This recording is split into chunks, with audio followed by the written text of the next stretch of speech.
बच्चों, electron cloud और orbital के बारे में हो गया था थोड़ा, एक बार फिर से रिवीजन करवा देता हूँ।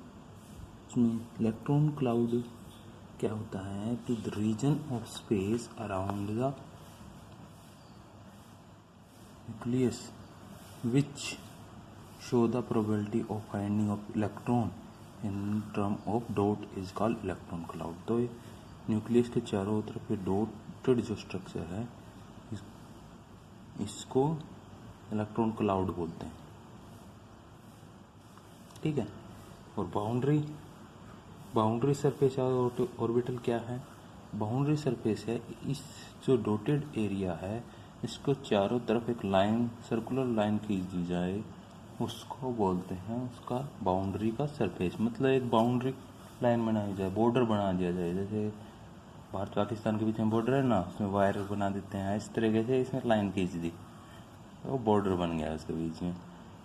जो जहाँ पर प्रोबेबिलिटी नहीं है और जहाँ पर प्रोबेबिलिटी है फाइंडिंग ऑफ इलेक्ट्रॉन उसको अलग अलग कर दे, वो बाउंड्री एरिया है। और इसको जो चारों तरफ का इनक्लोज एरिया है इसको ऑर्बिटल बोलते हैं।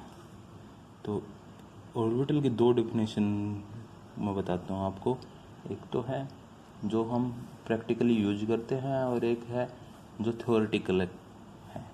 तो प्रैक्टिकल यूज वाली कौन सी है, वो है anatomic orbital is the dimensional space around the nucleus within which the probability of finding electron is maximum around up to या up to बोल दो 90% तक उसी के अंदर वो इलेक्ट्रॉन मिलना चाहिए।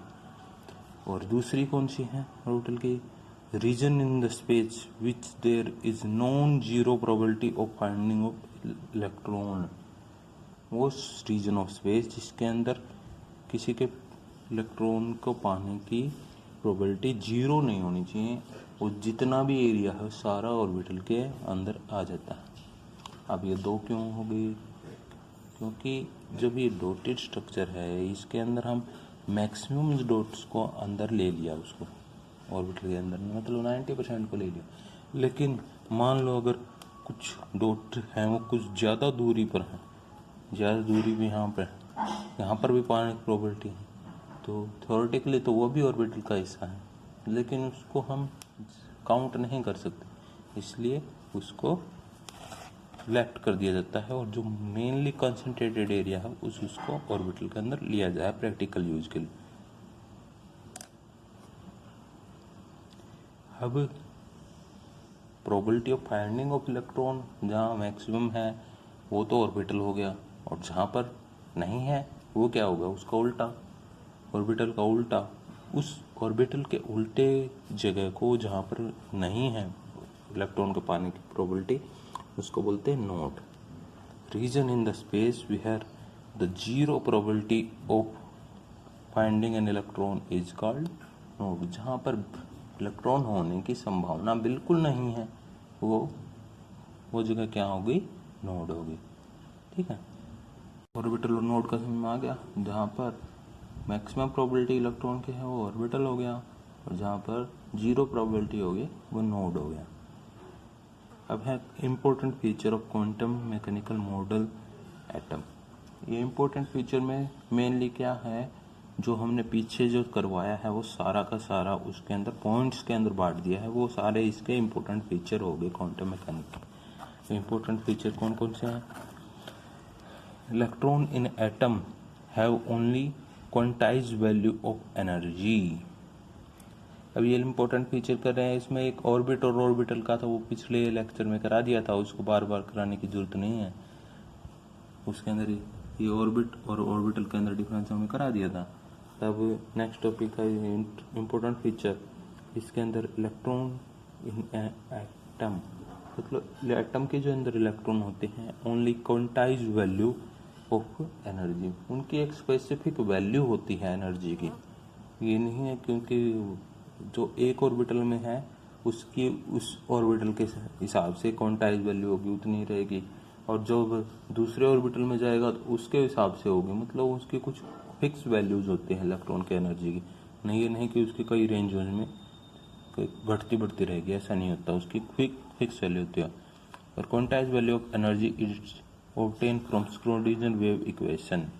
वो एनर्जी हमें किससे मिलती थी, हमने पीछे पढ़ा था स्क्रोडिंगर वेव इक्वेशन से। कौन से वे, H naught psi is equal to E psi, ये एच नोट क्या था, हैमिल्टोनियन ऑपरेटर। साई पे जब हैमिल्टोनियन ऑपरेटर लगाते थे तो हमें एनर्जी मिल जाती थी। अब थर्ड पॉइंट क्या है, Sai square gives the probability of finding of electron at that point. Sai square से हमें क्या मिलती थी, पोजीशन मिलती थी। पोजीशन किस में मिलती है, प्रोबेबिलिटी में। वहाँ पर उस इलेक्ट्रॉन के होने की कितनी प्रोबेबिलिटी है, ये साई स्क्वायर में देता है। तो हर एक पॉइंट की प्रोबेबिलिटी अलग अलग होगी। By finding the psi square value around the nucleus, we can determine the maximum probability area of electron which is orbital. अब psi square की वैल्यू से हम न्यूक्लियस है उसके चारों तरफ, मान लो यहाँ बीच में न्यूक्लियस है, उसके चारों तरफ यहाँ पर psi square की वैल्यू निकाली, यहाँ पर निकाली, यहाँ पर निकाली, यहाँ पर निकाली, दूर जाते जाएंगे उसके निकालते रहेंगे जब तक psi square की वैल्यू 0 नहीं हो जाती तब तक निकालते रहेंगे। जब जहाँ 0 होनी स्टार्ट हो जाए वहाँ पर रुक जाएंगे। इसी तरह इस तरफ रुक जाएंगे, इस तरफ रुक जाएंगे, इस तरफ रुक जाएंगे, और इन चारों से एक सर्कुलर लगा देंगे तो ये हमें क्या मिल जाएगा, उसके ऑर्बिटल मिल जाएगा। Since an electron can have different value of psi value, so there are many atomic orbital in the atom. तो जब साई स्क्वायर के साई की वैल्यू डिफरेंट है तो मतलब जितने एटॉमिक नंबर बढ़ता जाता है एटम का, उनका और एटॉमिक ऑर्बिटल्स की संख्या भी बढ़ती जाती है। और हर एटॉमिक ऑर्बिटल की एक क्वांटाइज एनर्जी वैल्यू होती है, मतलब कि उस ऑर्बिटल में वही एनर्जी रहेगी। ठीक है। फिर लास्ट पॉइंट है द ऑर्बिटल वेव फंक्शन जो साई है contain all the information about electron in A atom.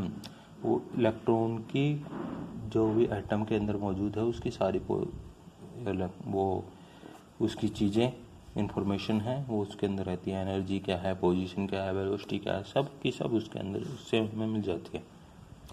अब ये हो गए इसके इम्पोर्टेंट। अब नेक्स्ट टॉपिक आता है, वेरी इंपॉर्टेंट टॉपिक है quantum number. Quantum number 4 quantum numbers हैं, उनका नाम है n से रिप्रेजेंट करते हैं प्रिंसिपल क्वांटम नंबर, l से रिप्रेजेंट करते हैं एजिमुथल क्वांटम नंबर, l से रिप्रेजेंट करते हैं मैग्नेटिक क्वांटम नंबर, और ms से रिप्रेजेंट करते हैं स्पिन क्वांटम नंबर। ये क्या है क्वांटम नंबर? ये नंबर्स हैं जो किसी भी इलेक्ट्रॉन की पूरी जानकारी हमें देते हैं। इसकी एक बहुत ही सिंपल सी एनालॉजी या एग्जांपल है जिससे आप इसके बारे में अच्छे से समझ जाएंगे।